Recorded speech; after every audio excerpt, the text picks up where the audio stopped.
혹시 이런 상상 해보셨나요? 자주 가는 백화점에 들렀는데 와, 전품목 40% 세일이라는 거예요. 여러분이라면 어떻게 하시겠어요? 아마 난리가 나겠죠? 매장 문 열기도 전에 사람들이 밤새도록 줄을 서서 기다릴 겁니다. 왜냐? 할인은 곧 기회니까요. 그런데 참 이상하죠? 이 세상에서 가장 큰 부가 오고 가는 곳, 바로 주식시장에서는 완전히 정반대의 일이 벌어집니다. 똑같이 40% 파격 세일을 하는데도 사람들은 사려고 달려들기는커녕 원래 가지고 있던 것마저 그냥 헐값에 던져버리고 도망치기 바빠요. 이번 시간에는 바로 이 두려움이라는 심리를 정면으로 들여다보고 어떻게 소수의 현명한 사람들은 이 공포를 불을 쌓는 기회로 바꾸는지 그 시스템을 한번 제대로 파헤쳐 보겠습니다.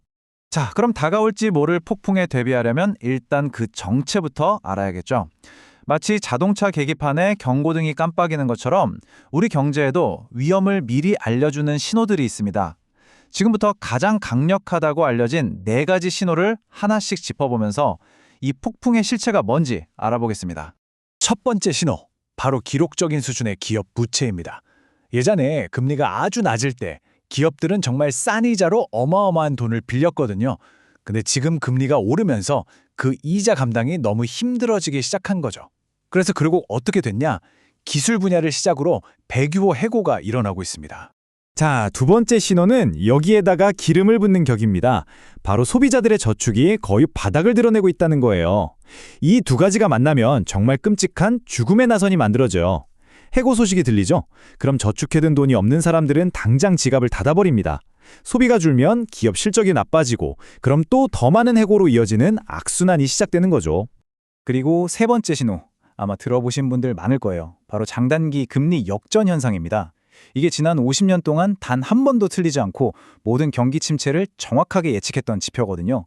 이게 무슨 뜻이냐면 시장에 있는 사람들이 다 같이 우와, 10년 뒤보다 당장 내일이 훨씬 더 위험하다 이렇게 소리를 지르고 있는 거나 마찬가지예요. 마지막 신호는 바로 우리 대중의 마음입니다. 2000년 닷컴 버블 때나 2008년 금융위기 직전처럼 경험이 부족한 투자자들이 와, 요즘 부자 되기 진짜 쉽네 라고 믿는 그런 비이성적인 과열 상태 말이에요. 이 4가지 신호가 동시에 깜빡일 때 시장은 필연적으로 큰 조정을 겪게 됩니다. 자, 경고등이 이렇게나 선명하다면 우리는 대체 뭘 해야 할까요? 이제 이 위기를 부로 바꾸는 명확하고 또 실행 가능한 3단계 계획으로 한번 넘어가 보겠습니다. 이 전략의 핵심은 딱 3단계로 나뉩니다. 첫째, 폭풍에 대비해서 단단하게 축적하고, 둘째, 위기가 왔을 때 냉정하게 실행하며, 마지막으로 그 보상인 회복의 달콤한 열매를 맛보는 거죠. 좋습니다. 1단계 축적기입니다. 여기서 제일 중요한 건 빚내서 투자하는 이른바 레버리지를 줄이는 거예요. 그리고 내가 진짜로 감당할 수 있는 위험이 어느 정도인지 냉정하게 돌아보는 겁니다. 그리고 제일 중요한 거, 폭락장에서 자산을 쓸어 담을 전투용 실탄, 바로 현금을 따로 모아두는 거죠. 보통 3개월에서 6개월치 투자금을 준비하라고들 합니다. 자, 여기서 이런 질문이 바로 나올 수 있어요. 아니, 현금을 그냥 놔두면 인플레이션 때문에 가치가 계속 떨어지는 거 아니에요? 네, 맞아요. 맞는 말입니다. 하지만 폭락장에서 현금이 없어서 바닥에 떨어진 좋은 자산을 그냥 쳐다만 봐야 하는 그 기회비용에 비하면요, 그건 정말 사소한 손실에 불과합니다.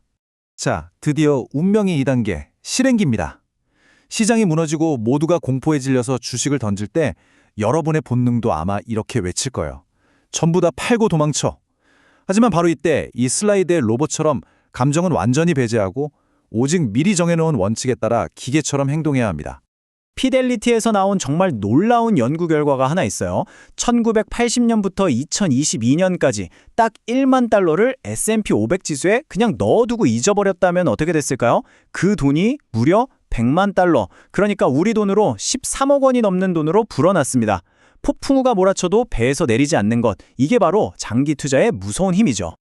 하지만 그 공포를 이기지 못하고 잠깐 시장을 떠났다가 시장이 가장 좋았던 딱 5일을 놓쳤다면 어떻게 될까요? 여러분의 100만 달러는 67만 1000달러로 줄어듭니다. 단 5일 시장이 없었다는 이유만으로 30만 달러 이상이 그냥 사라져버린 거예요. 여기서 더 충격적인 사실이 있습니다. 만약에 최고의 50일을 놓쳤다면 100만 달러가 됐어야 할 여러분의 자산은 고작 7만 6천 달러만 남게 됩니다. 거의 원금 수준으로 돌아가는 거죠. 이 데이터가 피로 쓴 교훈은 딱 하나입니다. 역사상 가장 달콤했던 폭등장은 언제나 가장 끔찍했던 폭락의 잿더미 위에서 피어났다는 사실입니다. 이 차가운 규율을 지키고 나면 드디어 마법 같은 3단계 회복기가 찾아옵니다. 폭락장에서 꾸준히 나눠서 샀기 때문에 시장이 겨우 이전 고점까지 회복했을 뿐인데도 여러분의 포트폴리오는 이미 50%가 넘는 엄청난 초과 수익을 기록하게 될 겁니다. 남들이 공포에 떨 때 헐값에 주워 담은 자산들이 강력한 로켓이 돼서 여러분의 자산을 저 위로 밀어 올리는 거죠.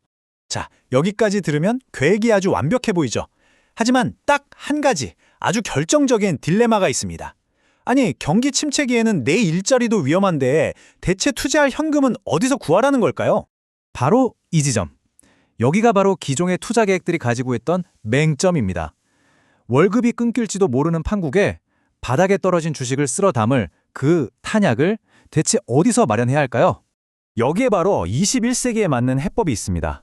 초기 자본금 대신 여러분의 시간과 창의력을 투자해서 잠자는 동안에도 돈을 벌어다주는 현금 흐름. 다시 말해 디지털 자산을 만드는 겁니다. 이게 뭐 거창한 사업이 아닐 수도 있어요. 여러분이 가진 전문 지식을 나누는 유튜브 채널일 수도 있고 특정 취미에 대한 뉴스레터 아니면 여러분의 디자인을 파는 작은 온라인 스토어일 수도 있죠. 핵심은 월급과 상관없이 돌아가는 나만의 작은 현금 엔진을 만드는 겁니다. 자, 이제 오늘 나눈 이 모든 이야기들을 관통하는 가장 중요한 철학적 결론으로 넘어가 보겠습니다. 이 지식을 과연 우리 삶에 어떻게 적용해야 할까요? 오늘 우리가 나눈 모든 정보는 사실 재정적 조언이 아닙니다.